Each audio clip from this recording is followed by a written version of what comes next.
Graça e paz.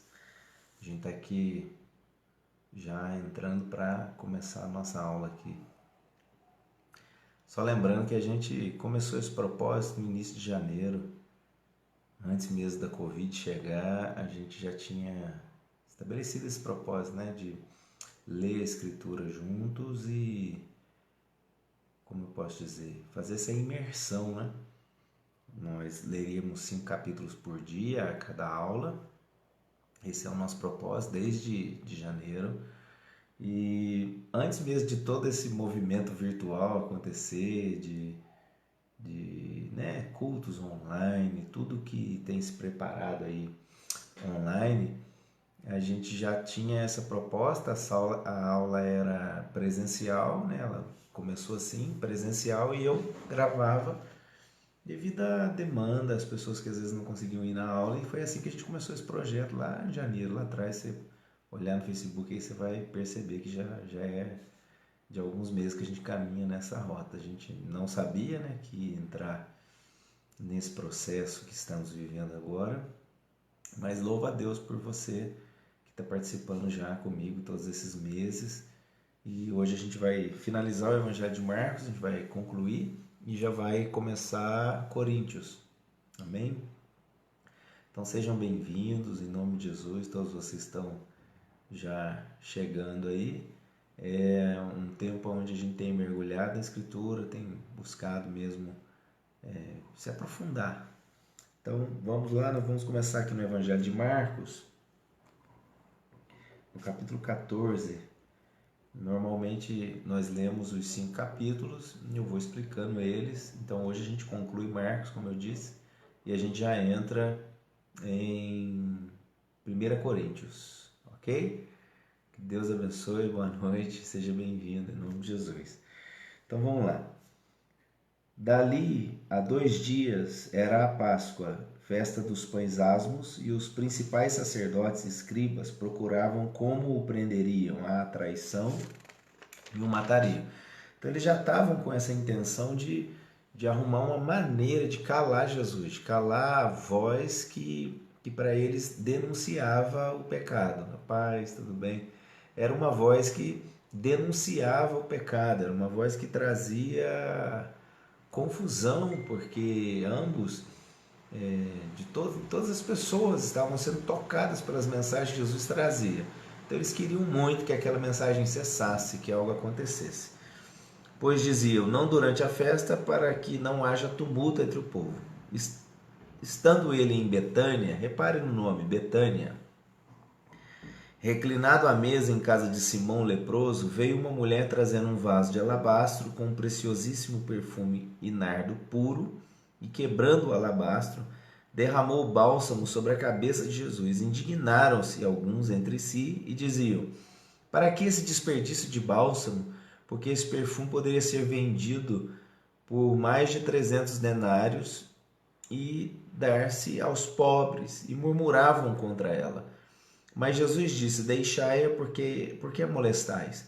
Ela praticou boa ação para comigo, porque os nobres sempre tendes convosco, e quando quiserdes podeis fazer-lhes bem, mas a mim nem sempre me tendes. Ela fez o que pôde, antecipou-se a ungir-me para a sepultura.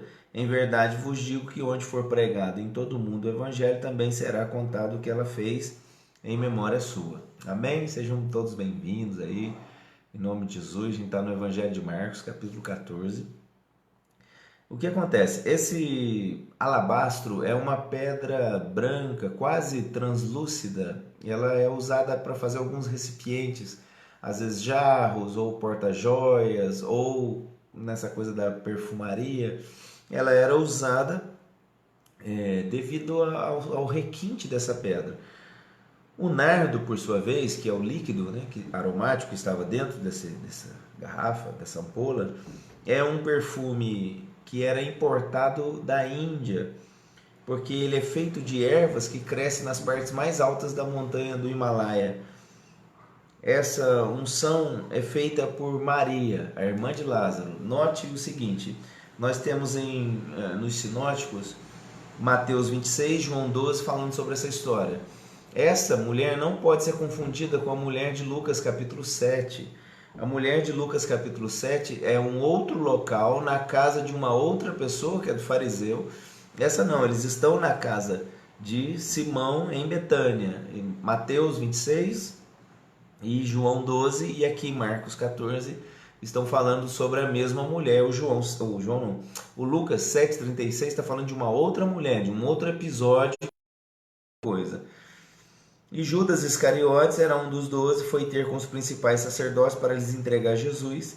Eles, ouvindo, alegraram-se e prometeram dinheiro. Nesse meio tempo, buscava ele uma boa ocasião para o entregar. Você vai reparar que o coração de Judas já estava sendo tomado pelo espírito de engano, porque ele roubava das ofertas que eram colocadas sob a responsabilidade do ministério de Jesus. Sim, meu amigo, atraindo a glória do Pai. Hoje eu escolhi essa. Logo, logo a gente vai estar na nossa conferência lá online, em nome de Jesus, Rodrigo. Seja bem-vindo aí. Então veja bem, nós entendemos que Judas já estava sendo tomado por esse espírito, onde ele já estava fazendo uso das ofertas que eram colocadas à disposição do ministério de Jesus, e acaba que ele levanta essa voz que o dinheiro poderia ser dado aos pobres, ele levanta essa bandeira e acaba que os 12, os discípulos, eles entram por esse mesmo pensamento e todos eles vão ali, acabam sendo como posso dizer, um só pensamento no meio deles. Aí Jesus os ensina dizendo: não, os pobres vocês sempre vão ter com vocês, essa coisa nunca vai cessar, isso vai ser o papel da igreja. Agora, existem coisas que a igreja vai fazer que não pode deixar. A quem honra, honra. E essa mulher me honrou, e essa história vai ser contada quantas vezes for necessário, para que as pessoas entendam que Jesus deve ser honrado à maneira que deve ser honrado, não da maneira que a gente acha, porque não devemos dar a Deus aquilo que a gente acha, a gente deve dar a Deus com um sentimento de honra. Honra invoca um sentimento onde, quando eu faço, eu penso: olha, se eu pudesse, eu faria ainda melhor. Isso significa honra. Então veja bem, agora no verso 12, no primeiro dia da festa dos pães asmos, quando se fazia o sacrifício do cordeiro pascal, disseram-lhe os seus discípulos: onde quereis que vamos fazer os preparativos para comeres a Páscoa? Então enviou 2 dos seus discípulos, dizendo-lhes: ide à cidade, e vos sairá ao encontro um homem trazendo um cântaro de água. Segui-o e dizei ao dono da casa, onde ele entrar, que o mestre pergunta: onde é que o meu aposento, no qual hei de comer a Páscoa com os meus discípulos? E ele vos mostrará um espaçoso cenáculo mobiliado e pronto ali para fazer os preparativos. Saíram, pois, os discípulos e foram à cidade, achando tudo como Jesus lhes havia dito, e prepararam a Páscoa. Essa é uma característica fantástica do ministério de Jesus. Você vai se lembrar quando Pedro ele é interpelado pelos soldados, e os soldados questionam ele: olha, o seu mestre não paga imposto? E quando ele sente essa pressão ali, ele corre para casa onde Jesus estava, e ele, ao chegar em casa, Jesus olha para ele e já lhe diz: de quem é? Jesus já pergunta para ele com relação aos impostos, e a gente entende ali aquele salmo que diz assim: a palavra ainda nem me chegou à boca e tu já a conhecia. E aí Pedro fica abismado com aquilo, e Jesus olha para ele e fala assim: vai lá, joga o anzol no lago, e o primeiro peixe que você pegar, você tira a moeda e paga o meu e o seu imposto. Então Jesus tinha essa característica fantástica. Você vai ouvir ele dizer: olha, vocês vão até lá, vai ter um jumento ali amarrado e tal. Se alguém perguntar, diga para eles que o mestre precisa dele. Então ele andava num nível de revelação assim extraordinária.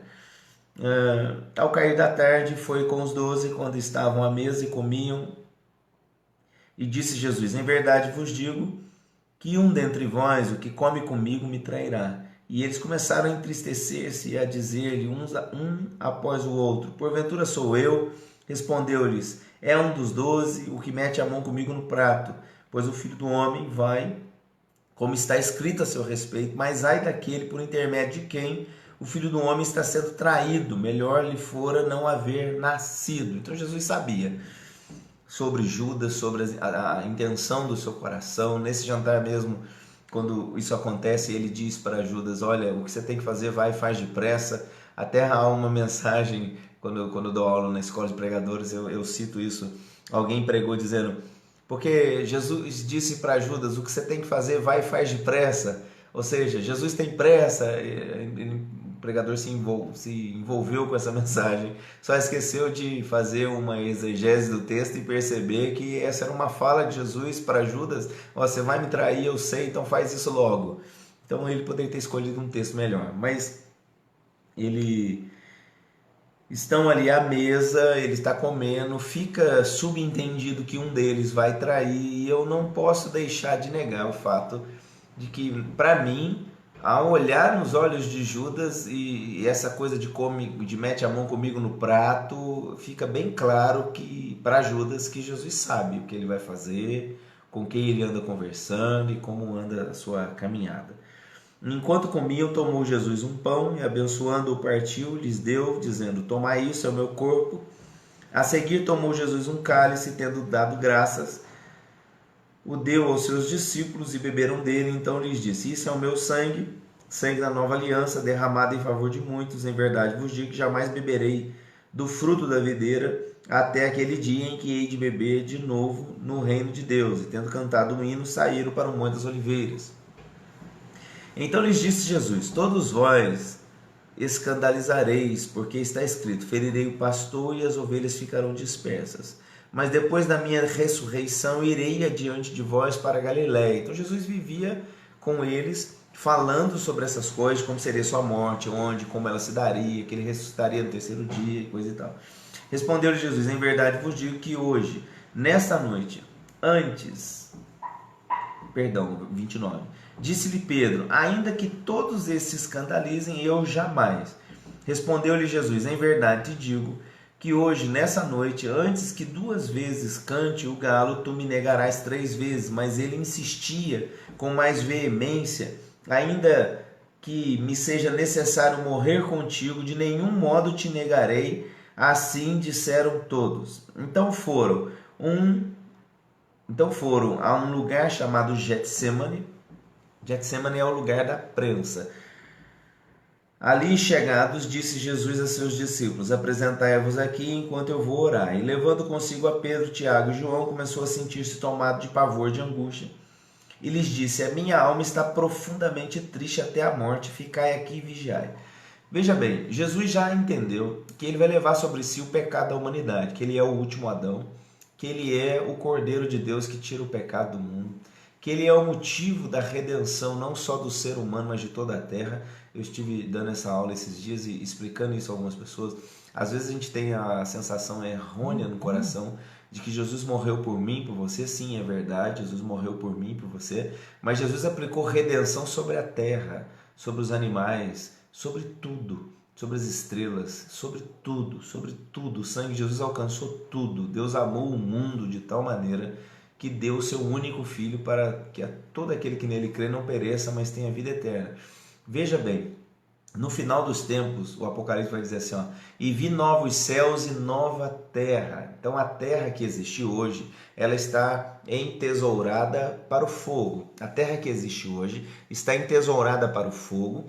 E depois nós vemos no desfecho final do Apocalipse dizendo: olha, vi novos céus e nova terra. Então a terra vai ser remida. A gente vê os textos de Isaías dizendo que a criança vai brincar com a áspide, com a serpente, e a gente vê os animais sendo restaurados. Então o sangue de Jesus alcançou todas as coisas, a mim, a você, e nos garantiu entrada na glória, na eternidade, para vivermos para sempre com o Senhor. Agora, nesse instante aqui, Jesus se entristece profundamente, mesmo que por um momento assim temporário. Ele vai carregar sobre si os pecados da humanidade, e isso vai fazer com que Deus se afaste dele, e não por muito tempo, e isso é motivo de que ele se entristeça profundamente. Lembra que o Espírito Santo nos entristece? Lembra quando você, num momento assim, num pico de santidade, ao caminhar com Deus, você percebeu que de repente falhou, ou que pecou, ou que de alguma maneira se afastou daquilo que é a vontade de Deus, e aquela tristeza da quebra da comunhão, é dessa tristeza que Jesus está falando. Meu espírito está profundamente, minha alma está profundamente entende que a comunhão vai ser quebrada por causa de pecados que não são dele, que vão estar sobre ele, e que por causa disso ele é o cordeiro que tira o pecado do mundo. Ele está num lugar chamado Jardim do Getsemane, que é o lugar da prensa, é onde estão as oliveiras milenares. Se você for a Jerusalém, algumas dessas oliveiras estão lá, são milenares, e ali era um lugar onde a azeitona era colhida e ela era prensada, eles tiravam 3 azeites dela. É o lugar, é o jardim da prensa, é o lugar onde o azeite vertia. E Jesus está sendo prensado no jardim da prensa, para que eu e você pudéssemos acessar a eternidade com o Pai. E agora, ele diz no verso 35, adiantando-se um pouco, prostrou-se em terra e orava, para que, se possível, lhe fosse poupada aquela hora, e dizia, Abba, Pai, tudo te é possível, passa de mim esse cálice, contudo, não seja o que eu quero, e sim o que tu queres. Esse é o segredo de servir a Deus, em tudo. Não seja o que eu quero, mas o que tu queres. Esse é o propósito. Voltando, achou dormindo os discípulos, né? Pedro, Simão, tu dormes, não pudesse vigiar nenhuma hora. Vigiai e orai para que não entreis em tentações. O espírito, na verdade, está pronto, mas a carne é fraca. Essa é uma verdade do reino. Esse é um código do reino. O espírito sempre vai estar pronto e a carne sempre vai ser fraca. Sempre é necessário ficar ligado de que a carne pode sucumbir nos momentos assim mais delicados da nossa vida. Por isso é necessário vigiar, orar, manter comunhão, se manter alerta, manter o coração ligado em Deus para que essas coisas não aconteçam. Retirando-se de novo, orou, repetindo as mesmas palavras. Voltando, achou outra vez dormindo, porque os seus olhos estavam pesados e não sabiam o que lhe responder. E veio pela terceira vez e disse-lhes, ainda dormis e repousais? Basta, chegou a hora. O Filho do Homem está sendo entregue nas mãos dos pecadores. Levantai-vos e vamos. Eis que o traidor se aproxima. 43. Logo falava ele ainda quando chegou Judas, um dos 12, e com ele, vinda da parte dos principais sacerdotes, escribas e anciãos, uma turba, com espadas e porretes. Ora, o traidor tinha-lhes dado essa senha, aquele a quem eu beijar é esse, prendei-o e levai-o com segurança. E logo que chegou, aproximando-se, disse-lhe, mestre, e o beijou. Então lhe deitaram as mãos e o prenderam. Nisto, um dos circunstantes, sacando a espada, esse é Pedro, feriu o servo do sumo sacerdote e cortou-lhe a orelha. É Malco, a pessoa de quem a orelha foi cortada.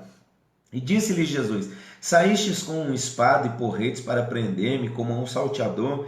Todos os dias eu estava convosco no templo ensinando e não me prendeste, contudo, é para que se cumpra a escritura. Então, deixando-o, fugiram. Seguia um jovem coberto unicamente de um lençol, lançaram-lhe a mão, mas ele, largando o lençol, fugiu nudo. Então veja algo tremendo aqui nesse negócio. Primeira coisa, eu ouvi isso essa semana, isso impactou meu coração, eu estou com isso no meu coração até hoje. Jesus era um homem comum como eu e você. Isaías vai chamar ele de homem de dores, em quem não havia formosura, não havia nele beleza, não havia nele algo que o destacasse. As pinturas que a gente tem de Jesus, de olhos claros e cabelos caracolados cor de mel, elas são de um período europeu. O Jesus de quem a Bíblia se refere fala de um homem castigado pelo sol, que andava longas distâncias da Galiléia para Jerusalém constantemente, que tinha um trabalho onde ele trabalhava, ele exercia a função de carpinteiro. Então não havia nele, como eu posso dizer, algo que o deixasse diferente daqueles que o seguiam. Jesus não tinha o interesse de se parecer como um mestre, como um senhor, como Deus. Pelo contrário, ele assumiu a figura humana, como diz Filipenses, e ele caminhava debaixo dessa identidade assim, muito tranquilamente. Isso fazia com que as pessoas tinham acesso a ele. Quando as pessoas se chegavam a ele, elas viam nele uma pessoa como elas.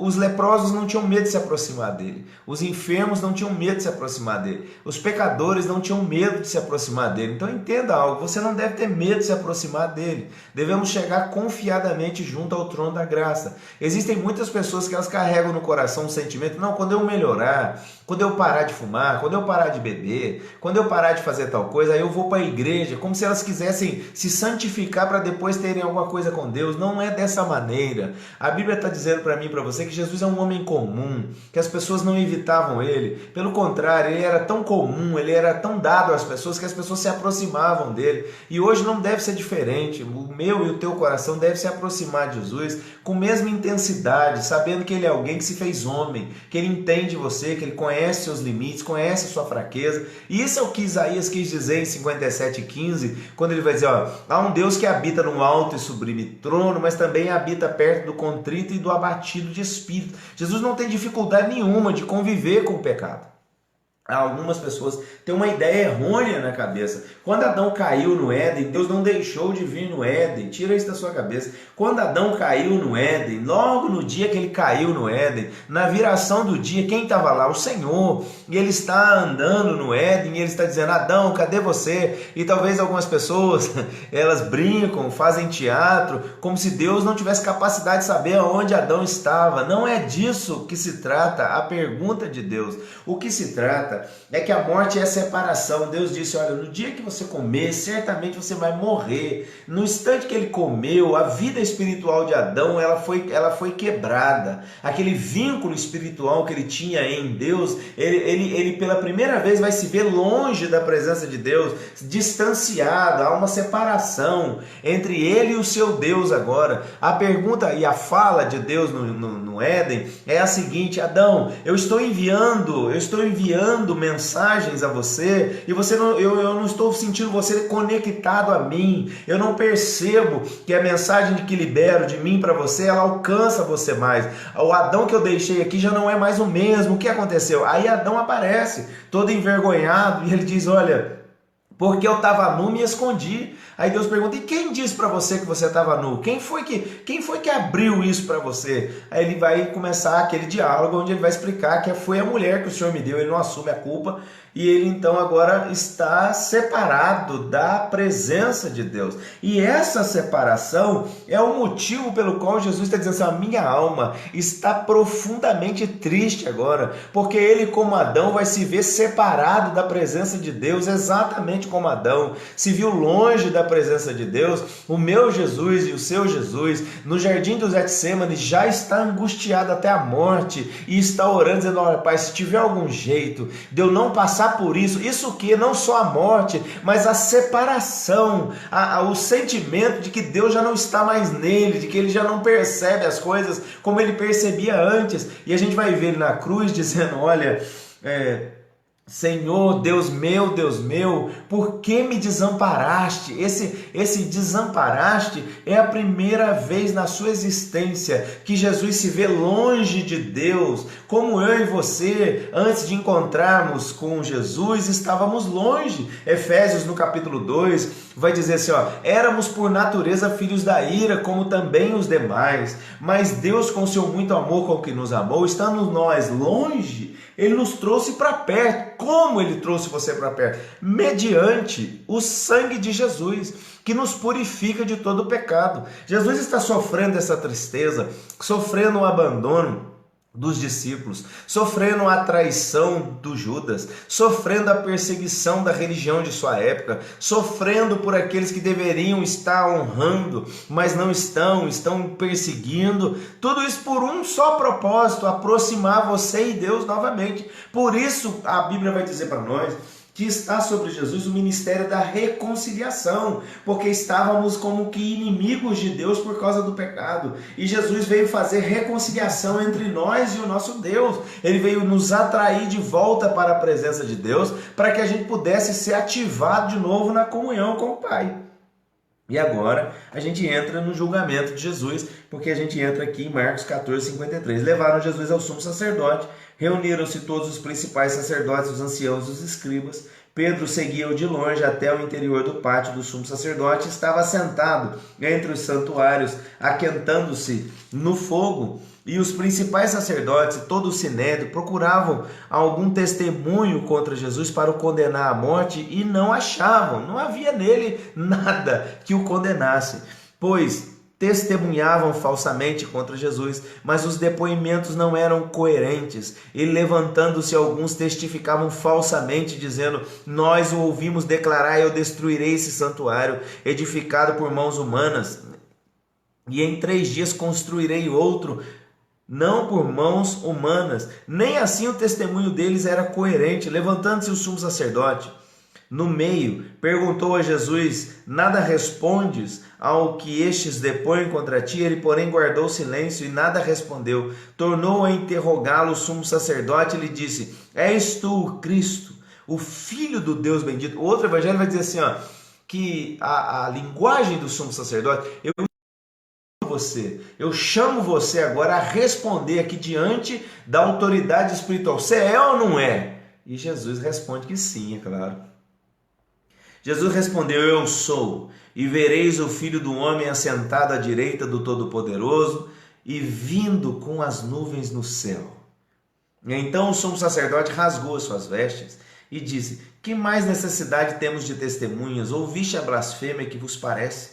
E todos o julgaram réu de morte. Puseram-se alguns a cuspir nele e cobrir-lhe o rosto e dar-lhe murros e a dizer-lhe: profetiza. E os guardas o tomaram a bofetadas. 66. Estando Pedro embaixo no pátio, veio uma das criadas do sumo sacerdote e, vendo a Pedro que se aquentava, fixou-o e disse: tu também estava com Jesus o Nazareno. Mas ele negou, dizendo: não conheço, nem conheço. E saiu para o alpendre, e o galo cantou. E a criada, vendo, tornou a dizer aos circunstantes: esse é um deles. Mas ele outra vez negou, e pouco depois os que ali estavam disseram a Pedro: verdadeiramente és um deles, porque também tu és Galileu. Ele, porém, começou a praguejar e a jurar: não conheço esse homem de quem falais. E logo cantou o galo pela segunda vez. Então Pedro se lembrou da palavra que Jesus lhe dissera: antes que 2 vezes cante o galo, tu me negarás 3 vezes. E saindo dali, desatou a chorar. Veja bem, quem está escrevendo esse evangelho é o João, apelidado de Marcos, João Marcos, que serviu o apóstolo Paulo, que foi pivô de uma grande discussão entre Paulo e Barnabé e Silas, lembra? Que Paulo queria levar Silas e Barnabé queria levar o João Marcos, que era primo de Barnabé. E houve uma contenda entre eles, uma divergência de opinião entre eles, e Paulo seguiu por um caminho, Barnabé por outro. Mais tarde o apóstolo Paulo escreve: olha, traz Marcos, porque ele me é muito útil ao ministério. Esse Marcos cresceu na presença de Deus, cresceu diante dos irmãos, cresceu no testemunho e se tornou filho espiritual de Pedro. É ele quem escreveu o primeiro evangelho, que é o evangelho de Marcos, é o primeiro evangelho a ser escrito. Esse Marcos ouviu do próprio Pedro o relato, por isso que Marcos traz esses detalhes, que houve 2 cantos do galo, os outros evangelhos só falam de um.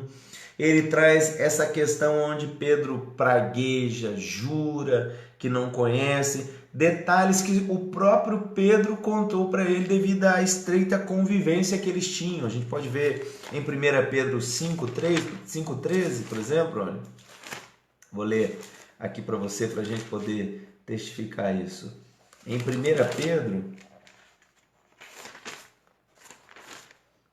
Pedro, aqui,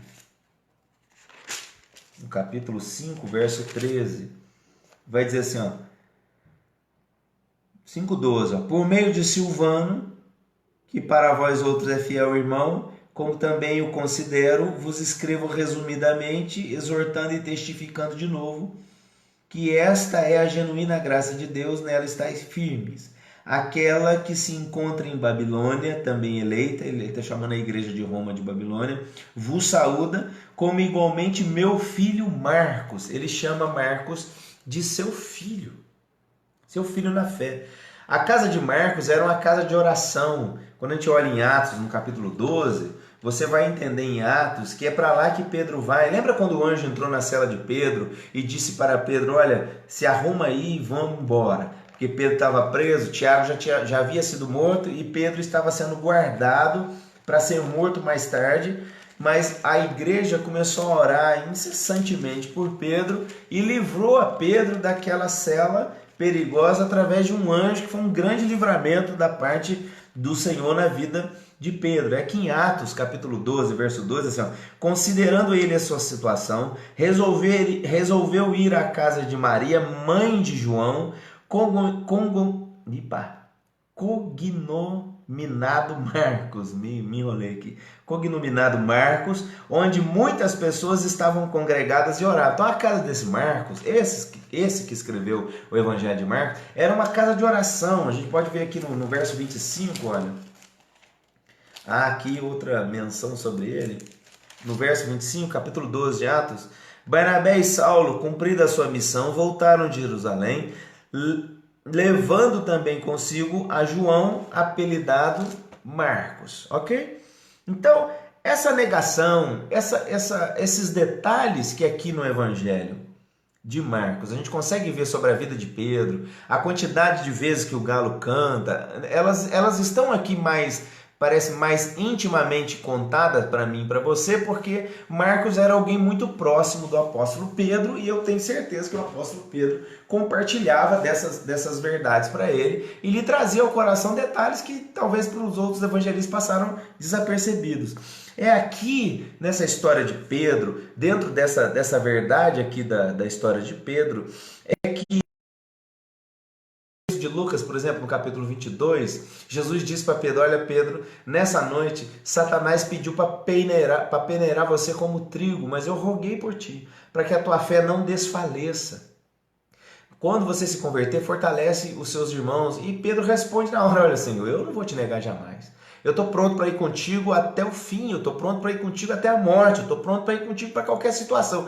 Tanto é verdade que ele carrega a espada, ele está pronto. A hora que eles vão prender Jesus, ele corta a orelha do servo do sumo sacerdote, ele corta a orelha de Malco, e Jesus cola a orelha de Malco no lugar e diz para Pedro: olha, Pedro, guarda a espada, porque quem vive da espada morre pela espada. E o que isso quer dizer? Isso aqui está mostrando para mim, para você, a veracidade de Jeremias 17:9, quando o profeta diz o seguinte: enganoso é o coração e desesperadamente corrupto. O coração é volúvel. Ele está falando da sede das emoções. As emoções, a nossa alma, ela é mente, vontade e emoções, coração, nossos sentimentos.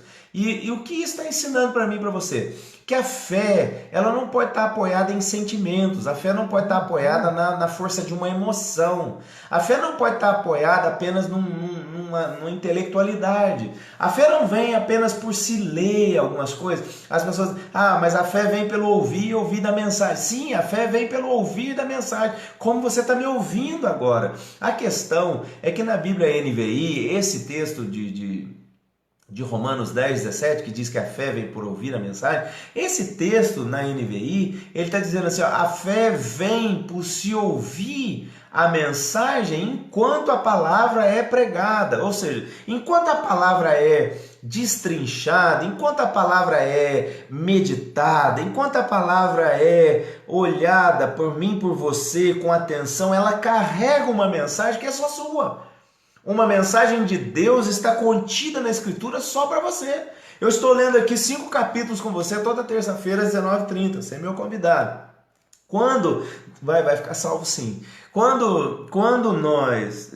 Se você entrar no YouTube, só respondendo aqui a irmã, se você entrar no YouTube e se inscreve lá, eu estou tentando chegar a um nível lá de seguidores, que aí a gente pode fazer a transmissão já direto pelo YouTube. Veja bem uma coisa, eu salvo essas aulas, elas entram no YouTube e você pode acompanhar à medida que achar necessário. É só procurar Pastor Daniel Santiago. Assim que a gente grava, eu faço o download dela e posto lá. E fica aqui também no Facebook e fica. Veja um detalhe, nós estamos aqui mergulhando na Escritura. Nós estamos lendo toda terça-feira aqui. E o que acontece? A mensagem, ela está sendo pregada e o seu coração vai arder dentro da proporção daquilo que Deus quer falar especificamente com você. Então veja bem algo profundo. Lembra na caminhada de Jesus, no caminho de Emaús, os 2 discípulos que estão lá, a gente não consegue achar o nome deles, apenas de um, do Cleopas, e a gente vai perceber o seguinte, que Jesus, à medida que andava com eles têm as suas dúvidas e as suas indagações. E eles dizem: é fato que as mulheres testemunharam sobre a sua morte, mas eles estão se distanciando. Eles dizem: nós conhecemos a Escritura de que o Messias viria e ressuscitaria. Eles tinham conhecimento histórico da Escritura, mas não a revelação dela no coração deles. O que o senhor quer dizer com isso? Eu quero dizer para você que às vezes a gente está decorando a letra, mas não está se deixando ser acessado pela mensagem que a letra carrega.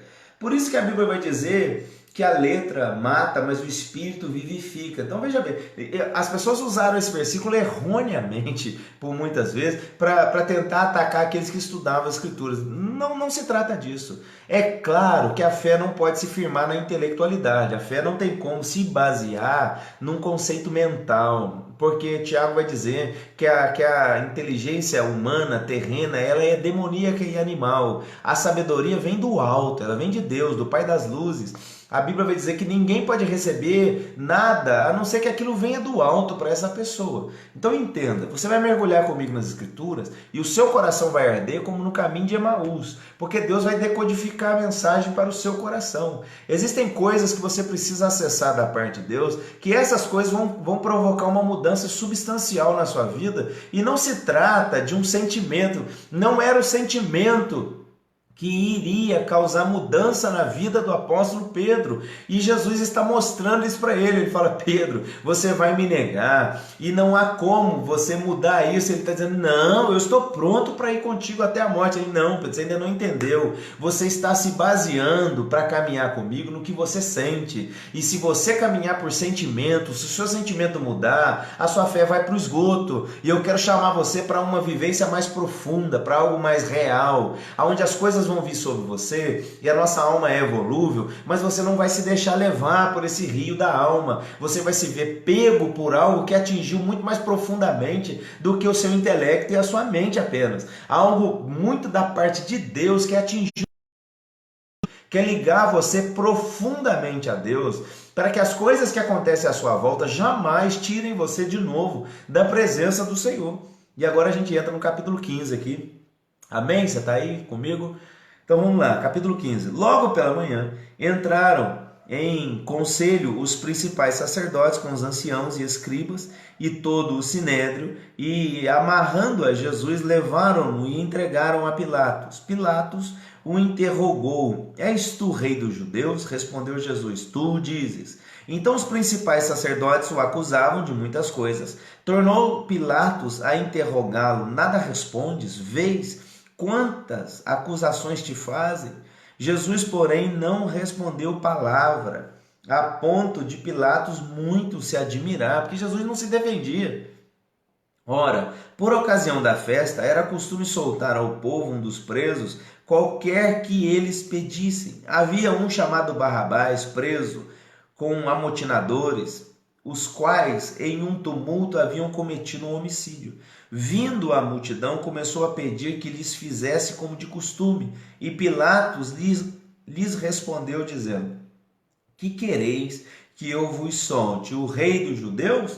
Pois ele bem percebia que por inveja os principais sacerdotes o haviam entregado. Mas estes incitaram a multidão no sentido de que lhe soltasse, de preferência, Barrabás. Mas Pilatos lhes perguntou: que farei então deste, a quem chamais o rei dos judeus? Eles, porém, clamavam: crucificam. Mas Pilatos lhes disse: que mal fez ele? E eles gritavam cada vez mais: crucificam.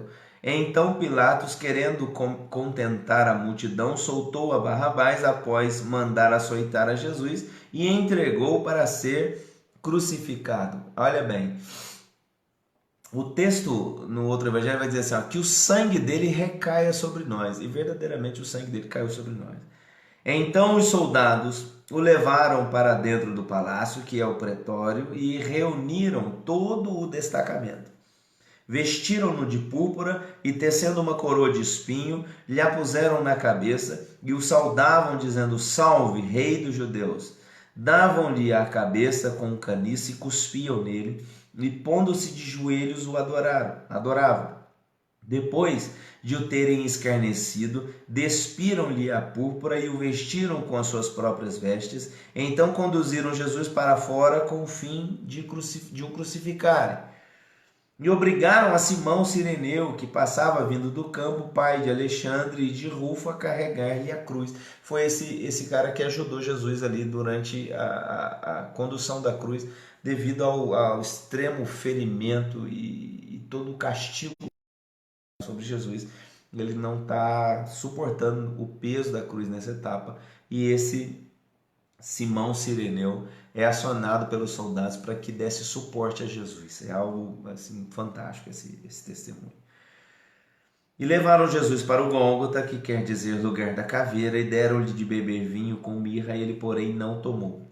Veja bem, há alguns estudiosos que entendem esse vinho com mirra como um entorpecente, alguma coisa que anestesiasse, que ajudasse a pessoa a ficar debaixo de um anestésico, de um entorpecente. Jesus viu aquilo e não quero, porque ele queria realmente passar por aquilo com consciência daquilo que estava acontecendo.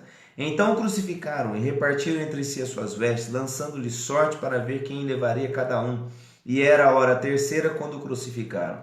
Os judeus, eles contam as horas a partir das 6 horas da manhã, hora do dia. Então, quando a gente conta as horas aqui, se você contar das 6 em diante, você vai achar que é às 3 da tarde, por volta de que ele está sendo crucificado, ok? E por cima estava em epígrafe a sua acusação, o rei dos judeus. Com ele crucificaram 2 ladrões, um à sua direita e outro à sua esquerda, e cumpriu-se a escritura que diz: com malfeitores foi contado. Os que iam passando blasfemavam dele, meneando a cabeça e dizendo: ah, tu que destróis o santuário em 3 dias e o reedificas, salva-te a ti mesmo. E descendo da cruz, de igual modo os principais sacerdotes com os escribas escarnecendo entre si diziam: salvou os outros e a si mesmo não pode salvar-se. Desça agora da cruz o Cristo, o Rei de Israel, para que vejamos e creiamos. Também os que com ele foram crucificados o insultaram. Essa é a geração daqueles que precisam ver para crer. Eles estão pedindo: desta cruz aí que a gente acredita, faz isso que a gente acredita. É o mesmo povo que está dizendo assim: mostra-nos um sinal. E Jesus diz: olha, eu não vou dar sinal nenhum a não ser o do profeta Jonas, que ficou 3 dias e 3 noites no ventre, na barriga do peixe, e depois voltou à vida. Esse é o sinal. O maior sinal que eu vou dar é esse, que no terceiro dia eu vou ressuscitar. É o que ele queria dizer. Mas eles é a geração que precisa ver para crer. E essa geração ela não é saciada por Jesus. Preste atenção.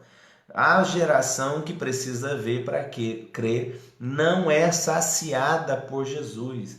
Jesus disse isso aos discípulos quando eles estavam no barco, logo depois da multiplicação dos peixes, e ele começou a ouvir a conversa deles, e ele começou a exortar eles, e eles disseram: eu acho que eles estão pensando, os discípulos, eu acho que ele está falando isso porque a gente esqueceu de trazer pão. E Jesus diz: não é sobre esse pão que eu estou dizendo, mas sobre o pão, o fermento dos fariseus. É sobre isso que eu estou advertindo vocês, sobre o fermento dos fariseus. Do que ele quer dizer? Sobre a incredulidade dos fariseus, sobre a necessidade de ver para crer. É tão verdade isso que eu estou dizendo. Se você ler o Evangelho, você vai achar esse texto e você vai perceber que Jesus chegou num vilarejo logo depois dessa conversa, porque o povo começou a pedir a ele um sinal, e a Bíblia diz: e Jesus, urrando, entristecido com aquela inquisição do povo do ver para crer, eles pedem a ele um sinal, e ele entra naquele lugar, naquela aldeia, e quando ele chega lá, ele encontra um cego. O texto diz assim, que Jesus tomou o cego e levou ele para fora da aldeia, para fora da convivência das pessoas. Pensa bem, Jesus num lugar populoso ali, um vilarejo, ele entra naquele lugar, ele pega o cego pela mão, sai com ele lá fora e cura o cego. E depois ele entra lá dentro. Sabe o que é isso? Ele está dizendo assim, essa geração do ver para crer não vai ser acessada, não por mim. Por isso ele está dizendo para Jairo, quando Jairo está com a filha morta lá, e as pessoas vêm dizer: olha, Jairo, não incomode mais o mestre, porque sua filha já morreu. E Jesus olha para ele e diz: olha, Jairo, você, se crer, você vai ver a glória de Deus. Esse é o reino de Deus, meu filho. Se você crê, você vai ver a glória de Deus. Nós não somos a geração que precisa ver para crer. Tem muita gente usando esse jargão, mas eu sou como Tomé. Não seja assim. Nós somos daqueles que creem. Olha o que Jesus disse para Tomé. Ele deu a Tomé o que ele precisava, porque ele é um apóstolo. Ele precisava sair dali convicto. E Jesus disse, está aqui a minha mão, está aqui o meu lado, você não queria ver? Então veja. Por quê? Porque ele é um apóstolo e ele precisa dele convicto. E precisa acontecer. Aí Tomé cai de joelho no chão e fala, Deus meu. Sabe o que Jesus diz? Porque você viu, você creu? Muito mais bem-aventurados vão ser aqueles que não vão ver e vão crer que eu existo. Ele está falando de mim, de você. De pessoas que não vão tocar na mão dele, que não vão tocar no lado dele, que não vão precisar de ver para crer e que vão ser extremamente bem-aventuradas porque elas creem. E porque elas creem, elas vão ver a glória de Deus. Amém? Agora que Jesus está ali, as pessoas dizendo, desça da cruz, aquele negócio todo, verso 33. Chegada a hora sexta, houve trevas sobre toda a terra até a hora nona. Perdão, aquela hora eu falei 3 horas da tarde, eu me equivoquei. Começou pela manhã, esse suplício, né, na parte da manhã, olha bem. Desça agora da cruz, ó rei, 33. Chegada a hora sexta, por volta de meio-dia, houve trevas sobre toda a terra até a hora nona, que seria as 3 da tarde. Clamou Jesus em alta voz, Eloi, Eloi, lama sabachthani, que significa, Deus meu, por que me desamparaste? É a primeira vez que ele vai ver quebrada a comunhão entre ele e Deus Pai. Por quê? Porque ele está levando sobre si os pecados da humanidade, estão sendo colocados sobre ele o pecado da humanidade. Então é a primeira vez que ele está se vendo separado de Deus. Isso é a primeira vez que ele está se sentindo como um pecador. Quando você peca e você tem aquele sentimento de tristeza, você percebe que você quebrou a comunhão, que você se afastou de Deus, que você andou, se enveredou por caminhos que você não deveria, é desse sentimento que Jesus está com a alma extremamente entristecida. E agora que isso acontece, verso 35, alguns dos que ali estavam ouvindo isso diziam, vede, chama por Elias, e um deles correu a embeber uma esponja em vinagre, pondo-a na ponta de um caniço, deu-lhe de beber, dizendo, deixai, vejamos se Elias vem tirá-lo. Esse segundo vinagre, esse vinho ruim aqui, ele já não é mais entorpecente quanto o primeiro, que era misturado com mirra. Esse já faz parte do martírio. A pessoa que está nesse estado de crucificação, que já sofreu açoite, já carregou a cruz sobre os ombros, ao ponto do sireneu lá, teve que ser acionado para conduzir a cruz junto de Jesus. Jesus está extremamente exausto, preso à cruz por horas, ele está no suplício ali da crucificação, e ele tem sede. E aí a pessoa pega esse vinagre, que é um vinho horroroso, era a pior coisa, era o pior daquele tempo, e ele tenta colocar aquilo nos lábios de Jesus. Aquilo era extremamente ácido. Para alguém que tem sede, fazia parte do martírio, da pena da cruz, fazer isso. Mas Jesus, dando um grande brado, expirou. O que ele expirou? Está consumado, está feito. Olha bem, a dor da crucificação era algo tão intenso que algumas pessoas entravam em coma, elas desmaiavam e elas iam cessando a respiração até morrerem. Elas praticamente morriam inconscientes. Jesus não. Jesus ele segurou a consciência até o último momento, e quando ele está para morrer, ele declara, está consumado. Está feito. O que era necessário para salvar a humanidade está feito, está consumado. Lembra que no Evangelho de João, ele diz assim, ninguém pode tirar a minha vida, mas eu a dou. Eu tenho poder para dar a vida e tenho poder para tomar ela de volta. Esse é o Jesus. Esse é o Jesus que as pessoas tentando defender ele da crucificação, ele fala assim, rapaz, eu rogaria ao Pai agora e ele enviaria 12 legiões de anjos para me socorrer. Então, ele se entregou por vontade própria. Não tente interpretar a escritura de maneira errada. Jesus não foi pego numa cilada. Não foi pego apenas porque Judas o entregou. Ele se deixou levar, irmão. Olha o Evangelho de João. No Evangelho de João está escrito assim, ó, que quando as pessoas com espadas de pau chegaram e disseram, e nós estamos procurando Jesus a Nazareno, ele disse, ó, sou eu, no Evangelho de João. Todos caíram por terra só porque ele disse sou eu. E caíram por terra, não adoraram, não. Quando ele diz sou eu, é que esses caras caíram. Todo mundo caiu. Então, eles o levaram porque ele quis se deixar levar. Ninguém o levaria à força. Ninguém o conduziria à força. E ele está sendo a ovelha muda que o profeta profetizou. E ele está sendo o Cordeiro de Deus que tira o pecado do mundo. Ele não está amarrado, ele está se entregando. Depois o crucificaram, sim, e o diabo deve estar sorrindo de tê-lo colocado naquela posição. Só que o diabo não sabe que, na verdade, ele prendeu Jesus ao seu propósito. Agora, nem se ele quisesse, ele não vai sair dali, ele vai ficar ali porque está consumado. Ele vai levar você e eu para estarmos para sempre com o Senhor.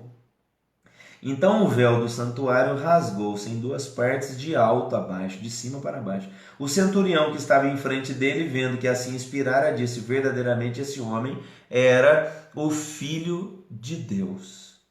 Estavam também ali algumas mulheres observando de longe, entre elas Maria Madalena, Maria, mãe de Tiago, o menor, e de José e Salomé, as quais, quando Jesus estava na Galiléia, o acompanhavam e serviam, e além dessas muitas outras haviam subido com ele para Jerusalém. Amém, vamos estar orando sim, em nome de Jesus, vai ser curado essa dengue, em nome de Jesus.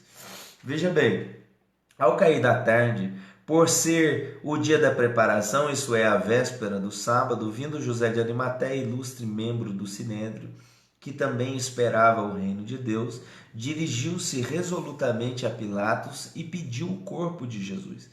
Mas Pilatos admirou-se de que ele já tivesse morrido, e tendo chamado o centurião, perguntou-lhe se havia muito que morrera. Após certificar-se pela informação do comandante, cedeu o corpo a José. Este, baixando o corpo da cruz, envolveu-o em um lençol que comprara e o depositou em um túmulo que tinha sido aberto numa rocha, e rolou uma pedra para a entrada do túmulo. Ora, Maria Madalena e a Maria, mãe de José, observavam onde ele foi posto. Passado o sábado, Maria Madalena, Maria, mãe de Tiago e Salomé, compraram aromas para irem embalsamá-lo. E muito cedo, no primeiro dia da semana, ao despontar o sol, foram ao túmulo. Diziam umas às outras: quem nos removerá a pedra da entrada do túmulo? E olhando, viram que a pedra já estava removida, pois era muito grande. Então a preocupação delas era chegar lá, e quem é que ia tirar a pedra para que elas entrassem e perfumassem o corpo? Nota, os hebreus não fazem aquilo que os egípcios faziam, que é embalsamar. Eles enrolavam o corpo com ervas aromáticas e fazia aquele pano, que até tem hoje a menção lá do Santo Sudário, que é o pano que envolveu o corpo de Jesus. Então, entenda. A preocupação delas era quem que ia abrir, quem que ia tirar a porta, quem que ia tirar a pedra que fechava a porta do túmulo de Jesus. Túmulo esse que era escavado na rocha, apenas as pessoas que tinham mais condição financeira é que tinham tal túmulo, é João de Arimateia, o túmulo era dele, para sua família, normalmente assim, mas quando elas chegaram lá, a porta estava aberta. Entrando no túmulo, viram um jovem sentado ao lado direito, vestido de branco, e ficaram surpreendidas e atemorizadas. Ele, porém, lhes disse: não vos atemorizeis, buscais a Jesus, o Nazareno, que foi crucificado. Ele ressuscitou, não está mais aqui. Vede o lugar onde o tinham posto, mas ide, dizei a seus discípulos e a Pedro que ele vai adiante de vós para a Galiléia. Lá o vereis, como ele vos disse. E saindo elas, fugiram do sepulcro, porque estavam possuídas de temor e de assombro e de medo, nada disseram a ninguém, Havendo ele ressuscitado de manhã cedo, no primeiro dia da semana, apareceu primeiro a Maria Madalena, da qual expelira 7 demônios. Lembra da Maria Madalena? Se o senhor sabe onde o colocaram, me diga. Ela achando que ele era o jardineiro. E ele diz para ela assim, Maria, e ela diz Rabone, que quer dizer mestre. Estes, ouvindo que ele vivia, que fora visto por ela, não acreditaram. Eles não deram como eu posso dizer, eles não confiaram no testemunho dela, acharam que ela estava surtada de dor, ela amava muito Jesus, como todos o amavam, mas por ser mulher, por estar debaixo dessa condição, eles não acreditaram no testemunho dela. Depois disso, manifestou-se outra vez, em outra forma, a 2 deles, que estavam de caminho para o campo. Então essas manifestações de Jesus são cercadas de mistério.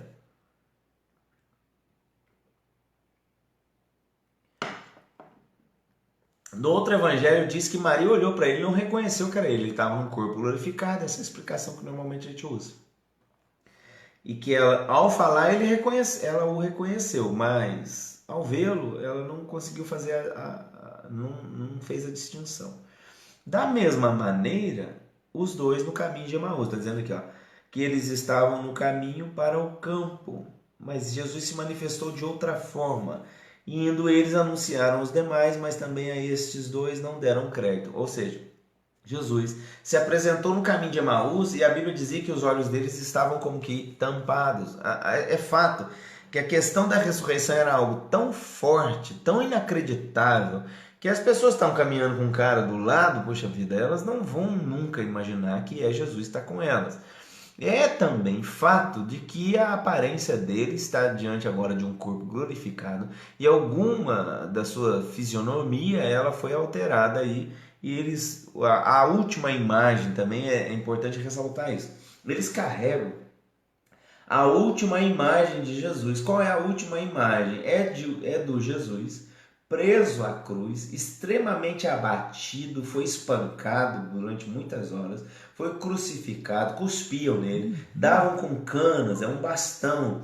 Eles estão no rosto, na cabeça de Jesus. Os cravos, os espinhos estão cravando no crânio dele. Ele está completamente deformado, está sobre ele o pecado da humanidade. Então, essa é a última visão que eles têm dele. Ele ressurreto agora, ele está completamente restaurado. E isso faz com que eles não o reconheçam também.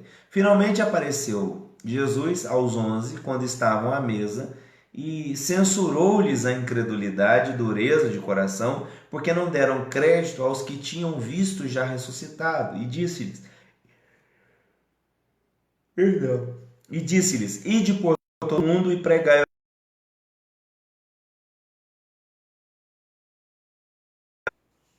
Quem não crê será condenado. Estes sinais hão de acompanhar aqueles que creem.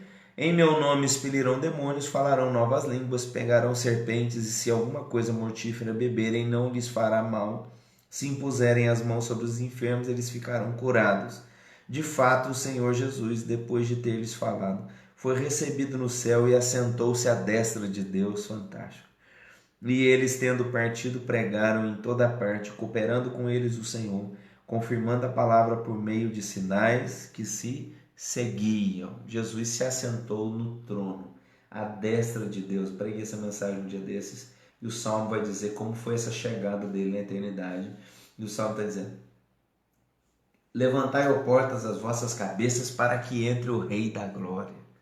E os anjos dos portais eternos estão dizendo, quem é o Rei da Glória? Esse é o Rei da Glória.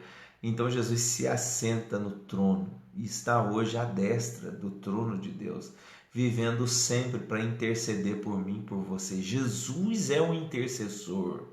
Jesus é quem interfere na sua causa, porque ele foi homem como você é homem. Ele foi ser humano, né? Homem no sentido de ser humano, como somos seres humanos. E ele entendeu nossas fraquezas, nossas dores, nossas limitações.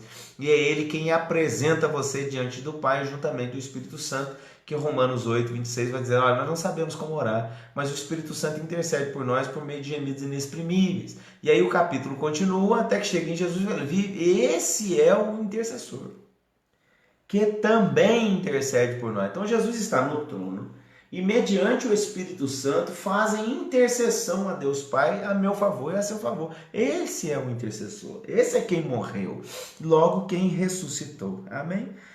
E assim a gente concluiu aqui o Evangelho de Marcos. Eu louvo a Deus por você estar aqui até agora.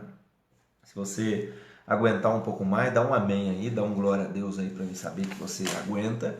E a gente entra no texto de 1 Coríntios e vai seguir a ele agora. Amém? Então, 1 Coríntios é uma epístola do apóstolo Paulo a essa igreja, que é uma das maiores cidades romanas daquele período. É uma cidade muito populosa, é uma cidade de comércio muito, como dizer, influente, mas também debaixo de um extremo paganismo, debaixo assim de algo viral. Viral nesses dias é uma palavra muito forte. É algo muito denso. O pecado, a maneira que as pessoas viviam em Corinto é algo muito difícil. Os cultos às entidades pagãs, eles eram cultos rodeados de orgia, de cultos com atribuições sexuais. Existiam em Coríntios as prostitutas cultuais, aquelas que prestavam devoção às suas entidades por meio do sexo. As pessoas em Corinto, elas estavam diante de uma depravação extremamente profunda, um status de depravação humana muito profundo. E essa é a revelação de Deus ali, através do apóstolo Paulo. Pregou 18 meses nessa cidade e implantou essa igreja, e depois ele segue a sua viagem missionária e começa a escrever a primeira epístola, a segunda epístola para Corinto, para sanar os problemas de uma igreja jovem que se converteu poderosamente. Amém, Valéria, seja bem-vinda. Como eu posso dizer? A Bíblia diz assim: onde abundou o pecado, superabundou a graça de Deus. Agora a graça de Deus é vista naquele lugar, porque Paulo pregou o evangelho ali não por muito tempo, e muitos judeus se converteram, alguns deles, não tantos assim, porque a igreja de Corinto ela é feita na sua maioria por gentios que estão se convertendo, e ela é uma igreja jovem, como toda igreja jovem, como todo jovem na fé, comete erros e vacilos. Existem erros graves aqui em Corinto, no livro de Coríntios, na cidade de Corinto. Existem erros assim muito profundos que são tratados pelo apóstolo Paulo, e como aonde abundou o pecado, superabundou a graça. Sabe o que significa? Que a revelação de Deus também aqui é algo extraordinário. Irmão, a igreja de Corinto é a única igreja que o apóstolo Paulo teve que escrever para eles, falou assim: quando a gente entrar no culto, vamos ter um pouco de ordem aqui, decência no culto, porque o negócio era inflamado em Corinto. Alguns pastores querem usar esse texto no contexto hoje. A igreja fria, morna como está hoje, e as pessoas ainda querem falar sobre ordem e decência porque estão orando em língua alto na igreja. Eu fico assustado com a informação dessa. Por quê? Porque na igreja de Corinto, irmão, todos oravam, todos profetizavam, todos tinham visão, todos estavam debaixo de um movimento sobrenatural de Deus, ao ponto de Paulo ter que escrever, falou assim: vamos segurar a onda, quando tiver alguém profetizando, vamos ver se alguém já interpreta, que a gente fica uma coisa pelo menos mais alinhada. Mas para esse contexto ele está dizendo isso, amém? Então vamos lá, 1 Coríntios, no capítulo 1, Paulo, chamado pela vontade de Deus para ser apóstolo de Jesus Cristo, e os irmãos Sóstenes, a igreja de Deus que está em Corinto, os santificados em Cristo Jesus, chamados para ser santos, com todos os que em todo lugar invocam o nome de nosso Senhor Jesus Cristo, Senhor deles e nosso. Graças a vós outros e paz da parte de Deus, nosso Pai, e do Senhor Jesus Cristo. Sempre dou graças ao meu Deus a vosso respeito, a propósito da sua graça que vos foi dada em Cristo Jesus, porque em tudo foste enriquecidos, e nele, enriquecidos nele, em toda a palavra, em todo o conhecimento, assim como o testemunho de Cristo tem sido confirmado em vós. Está vendo? A revelação de Deus enriqueceu aquele povo. de maneira que não vos falte nenhum dom, aguardando vós a revelação de nosso Senhor Jesus Cristo, o qual também vos confirmará até o fim para serdes irrepreensíveis no dia de nosso Senhor Jesus Cristo. Fiel é Deus, pelo qual fostes chamados à comunhão de seu Filho, Jesus Cristo, nosso Senhor. Rogo-vos, irmãos, pelo nome de nosso Senhor Jesus Cristo, que faleis todos a mesma coisa, e que não haja entre vós divisões, antes sejais inteiramente unidos, na mesma disposição mental e no mesmo parecer. É fato que aqui em Coríntios estavam surgindo pelo menos 4 facções, as pessoas estavam se dividindo, eu sou de Paulo, oh meu Deus, eu sou de Paulo, eu sou de Apolo, eu sou de Pedro, né, de Cefas. Aí outros dizem, eu sou de Cristo. Você sabe que os caras que são de Cristo não são de ninguém, né? Eles fazem, eu sou de Paulo, outro, eu sou de Cefas, outro, eu sou de Apolo. Pelo menos eles definiam uma liderança sobre a cabeça deles. Não, nós temos pastores. Esses são um tipo na igreja. Então, existem pessoas que vão ter uma coisa mais partidária na igreja, elas vão assumir, não, eu sou de fulano, eu sou de ciclano, glória a Deus. Ainda está debaixo de uma coisa questionada aqui por Paulo, ele está dizendo, olha, isso aí não é legal não, vamos sair disso aí. Só que o povo está dizendo assim, eu sou de Cristo, significa que eles não têm pastor sobre eles. Você sabe que tem uma geração assim hoje, ficou picante aqui agora. Você sabe que tem uma geração assim hoje, são pessoas que elas não aceitam ser pastoreadas, elas não aceitam ser ensinadas, elas não aceitam ser disciplinadas, elas não aceitam ser exortadas, elas não aceitam essas coisas. Então elas vão dizer, meu pastor é Jesus, ou seja, como elas não têm uma liderança humana sobre elas, e elas invocam essa prerrogativa, dizendo, não, eu sou de Cristo, elas estão dizendo assim, ó, nenhum homem vai interferir no curso da minha vida, só que Deus usa pessoas. Deus usa pessoas. E a gente deve se submeter ao pastoreio. Eu tenho pastor, meu pastor é o apóstolo Joel. Eu tenho pastor, vou me submeter ao pastoreado, vou ser exortado, vou ser ensinado. Amém? Então, veja bem, essa coisa de dizer eu sou de Cristo não é legal não. Então fica ligado para que você se submeta a uma liderança, que você tenha pastor, alguém te conheça, alguém te oriente, alguém que ame você, alguém que te apacente. Amém? Isso aí é algo legítimo e muito saudável na igreja do Senhor Jesus. Então veja bem, ele quer que essas contendas parem, verso 11. Pois a vosso respeito, meus irmãos, fui informado pelos da casa de Cloé de que há contendas entre vós. Refiro-me ao fato de cada um de vós dizer, eu sou de Paulo, eu sou de Apolo, eu sou de Cefas e eu de Cristo. Acaso Cristo está dividido? Foi Paulo crucificado em favor de vós? Ou fostes porventura batizados em nome de Paulo? Dou graças a Deus, porque nenhum de vós batizei, exceto Crispo e Gaio. Paulo não batizava as pessoas. Paulo, na verdade, pregava. Amém? E as pessoas, seus discípulos, batizavam as pessoas que ele ganhava para Cristo. Para que ninguém diga que fostes batizado em meu nome. Batizei também a casa de Estéfanas. Além destes, não me lembro se batizei algum outro. Porque não me enviou Cristo para batizar, mas para pregar o evangelho, não com sabedoria de palavra, para que não anule a cruz de Cristo. Tá vendo?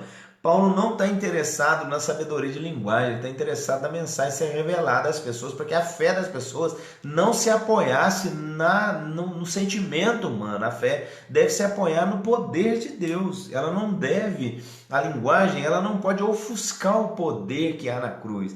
Pelo contrário, a linguagem da pregação, ela deve enaltecer, ela deve honrar e trazer toda a mensagem, ela deve ser cristocêntrica, ela deve trazer o poder de Jesus para o centro de todas as coisas. Jesus é o centro de todas as coisas. Esse é o poder da palavra. Agora a gente vê aqui, certamente, a palavra da cruz é loucura para os que se perdem, mas para nós, os que somos salvos, é poder de Deus. Então, para as pessoas que não têm a fé que eu e você temos, que não foram acionadas, não foram tocadas pelo Espírito Santo, que estão no mundo, que estão sob uma conjuntura de pensamento ainda mundana, eles olham essa palavra da cruz e eles veem isso como uma loucura. Mas para nós é poder de Deus. E aí Paulo vai destrinchar esse assunto, vai dizer, ó, destruirei a sabedoria dos sábios e aniquilarei a inteligência dos instruídos. Onde está, ó sábio, e onde está, ó escriba? Onde o inquiridor desse século? Porventura não tornou Deus louca a sabedoria do mundo? Visto como na sabedoria de Deus, o mundo não o conheceu por sua própria sabedoria. Aprove a Deus salvar os que creem pela loucura da pregação, porque tanto os judeus pedem sinais como os gregos buscam sabedoria. Tá vendo? A geração não muda, o povo quer sinal. Mas para os que foram chamados, tanto judeus como gregos, pregamos a Cristo, poder de Deus e sabedoria de Deus. Porque a loucura de Deus é mais sábia do que os homens e a fraqueza de Deus é mais forte do que os homens. Irmãos, reparai, pois, na vossa vocação. Olha bem no status do seu chamado. Repara nas pessoas que estão sendo chamadas por Deus. É isso que ele está dizendo. Visto que não foram chamados muitos sábios, segundo a carne. Está vendo? Nem muitos poderosos, nem muitos de nobre nascimento. Pelo contrário, Deus escolheu as coisas loucas do mundo para envergonhar os sábios, e escolheu as coisas fracas do mundo para envergonhar as fortes.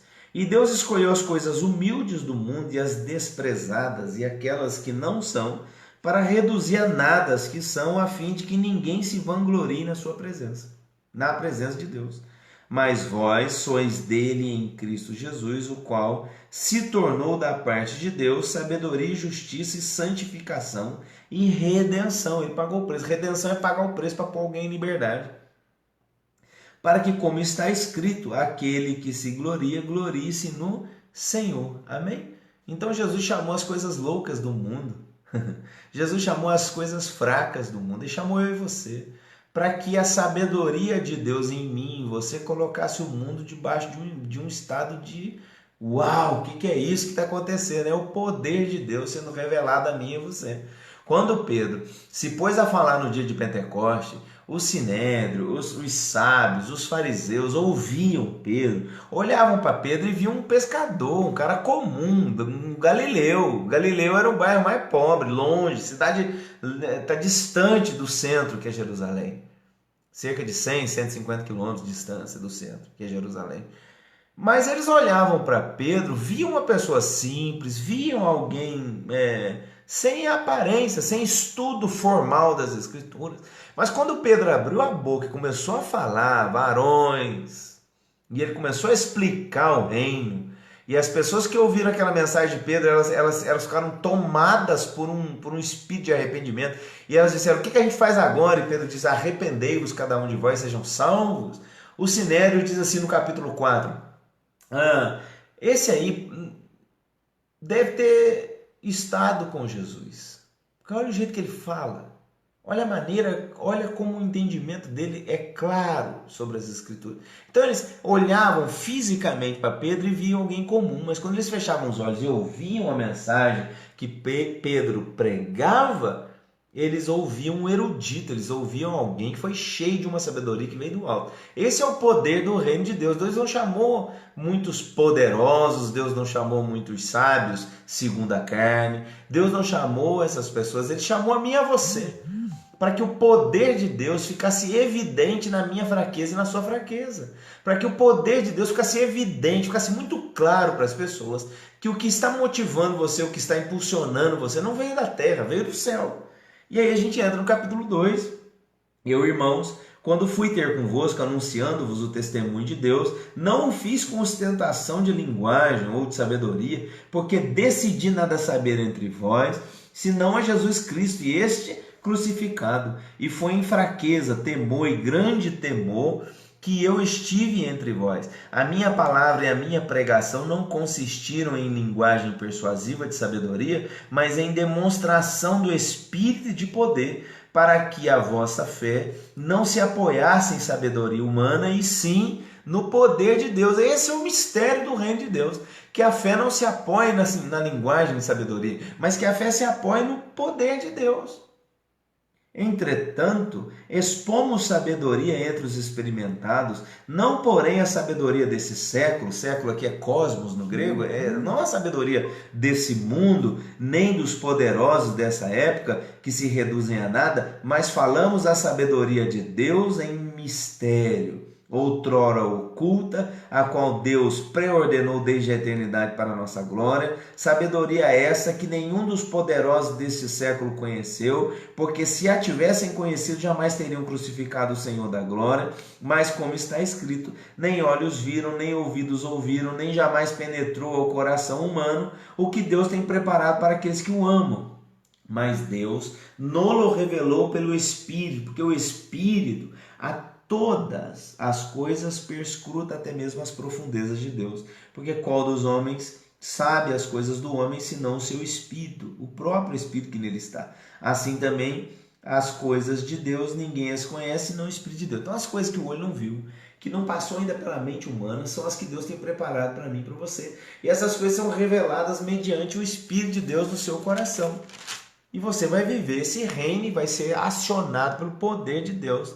Ora, nós não temos recebido o Espírito do mundo, e sim o Espírito que vem de Deus, para que conheçamos o que por Deus nos foi dado gratuitamente. É mediante essa ação do Espírito de Deus na sua vida que você vai começar a entender o que Deus te deu e foi de graça, é gratuito.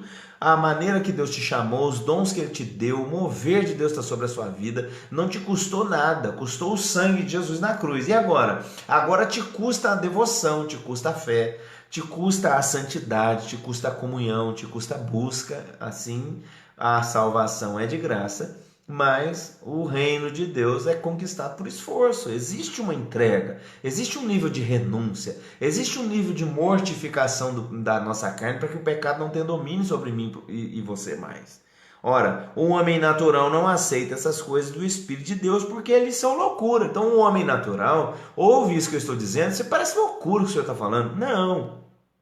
Porém, o espiritual julga todas as coisas e ele mesmo não é julgado por ninguém. Pois quem conheceu a mente do Senhor que o possa instruir, nós, porém, temos a mente de Cristo. Ou seja, mediante a ação do Espírito em você, você passou a pensar como Cristo pensa. E mediante a ação do Espírito Santo sobre uma pessoa, ela passou a valorizar o que Deus valoriza. Logo, essa pessoa começou a se distanciar do pecado e se aproximar cada vez mais de Deus. É o que a Escritura vai dizer que nós devemos fazer, mortificar a natureza terrena. Ou seja, cabe a mim e a você fazer morrer a natureza terrena, para que a gente possa acionar essa mentalidade de Cristo em mim e você. É o que Paulo escreveu em Romanos 12:2, que ele diz assim, olha, não vos conformeis com esse século, mas transformai-vos pela renovação da vossa mente, para que você seja capaz de experimentar a boa, perfeita e agradável vontade de Deus. Amém? Olha o que ele vai dizer agora. Eu, porém, irmãos, não vos pude falar como a espirituais, e sim como a carnais, como a crianças em Cristo. Ele está escrevendo para uma igreja, está dizendo, olha, eu bem que eu queria falar de coisas espirituais com vocês, mas não posso.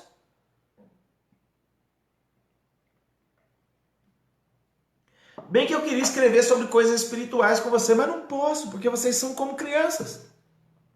Leite vos dei a beber. Não vos dei alimento sólido, porque ainda não podíeis suportá-lo, nem ainda agora podeis, porque ainda sois carnais. Agora, o que é uma pessoa carnal? Está aqui no texto.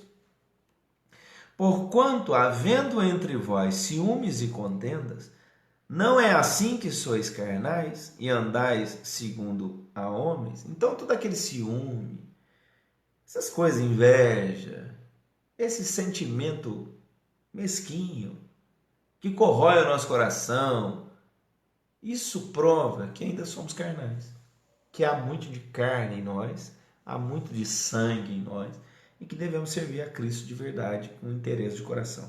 Quando, pois, alguém diz, eu sou de Paulo, e o outro, eu de Apolo, não é evidente que andais segundo a homens? Então ele está achando que isso não é bom, não. Ou seja, quem define que tem pastor, glória a Deus por isso. Mas quem está nessa coisa essa coisa que eles estão fazendo aqui, não, o meu pastor é melhor, não, o meu que é melhor. Quando está nesse negócio, sois carnais.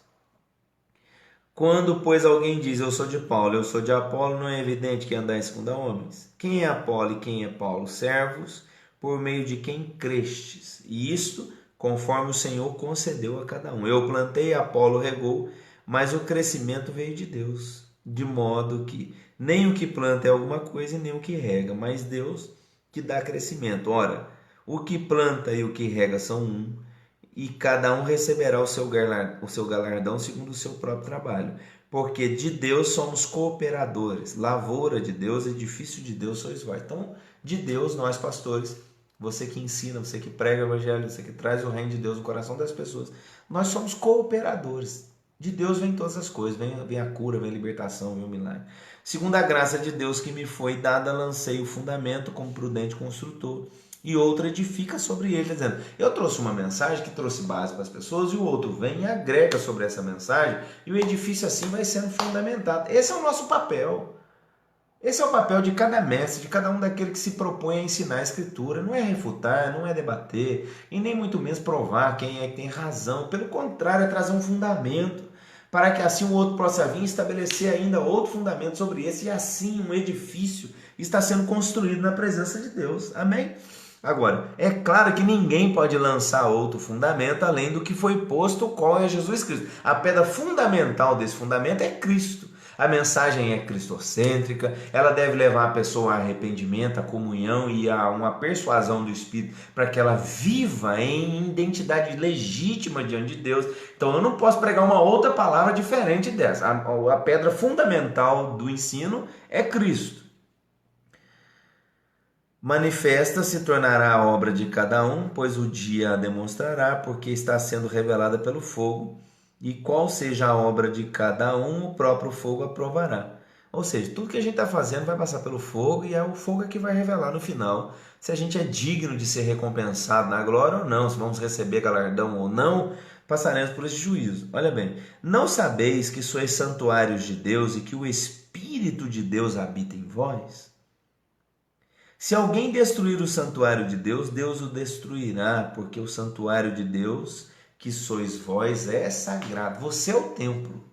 Então se santifique, em nome de Jesus. Ninguém se engane a si mesmo. Se alguém dentre vós se tem por sábio neste século, faça-se estulto para se tornar sábio. Porque a sabedoria desse mundo é loucura diante de Deus, porquanto está escrito. Ele apanha os sábios na sua própria astúcia deles. Na própria astúcia deles. E outra vez, o Senhor conhece os pensamentos dos sábios, que são pensamentos vãos. Portanto, ninguém se glorie nos homens, porque tudo é vosso. Seja Paulo, seja Apolo, seja Cefas, seja o mundo, seja a vida, seja a morte. Sejam as coisas presentes, sejam as futuras, tudo é vosso. E vós de Cristo e Cristo de Deus. Então, todos estamos na presença de Deus. Então, terminamos aqui Coríntios.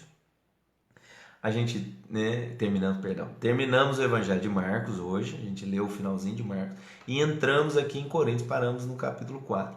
Na terça-feira que vem, às 19h30, a gente entra de novo, você aí, meu aluno online, lembrando que a gente começou esse propósito antes mesmo de toda a igreja entrar nesse processo online, desde janeiro a gente está nessas aulas, toda terça-feira às 19h30, você é meu convidado para a gente ler 5 capítulos da Escritura por dia e tentar aprofundar neles o máximo possível. Então, toda terça-feira às 19h30, semana que vem você é meu convidado, a gente vai ler Coríntios.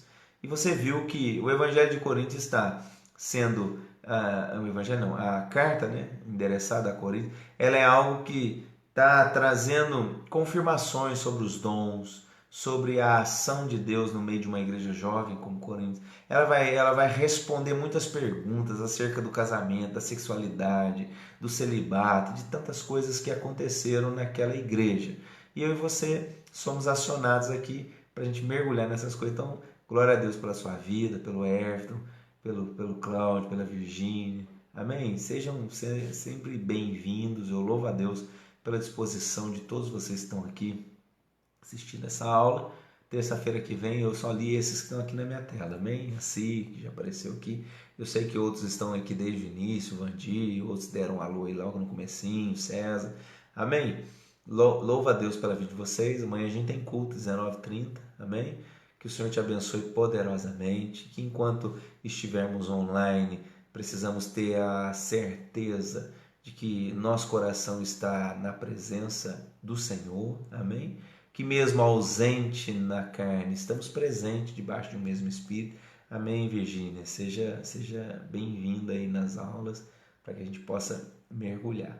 Que o Senhor te abençoe e te guarde, que o Senhor resplandeça o rosto sobre você, e que o Senhor dê a você a paz que excede todo entendimento. Quando essas aulas eram presenciais, a gente fazia perguntas ali na sala de aula. Quem sabe numa aula dessa que a gente abre os comentários para que você tire as suas dúvidas dentro do texto que a gente está lendo. É claro que na medida do possível, na medida de fé e de sabedoria que Deus me der, eu vou tentar te responder aqui online. Já é mais delicado, que eu não sei que tipo de pergunta que você vai fazer. Mas dentro do texto que a gente leu, uma aula dessas eu abro aí para perguntas e você tira as suas dúvidas. Amém? Que o Senhor abençoe você poderosamente. Shalom, um grande abraço.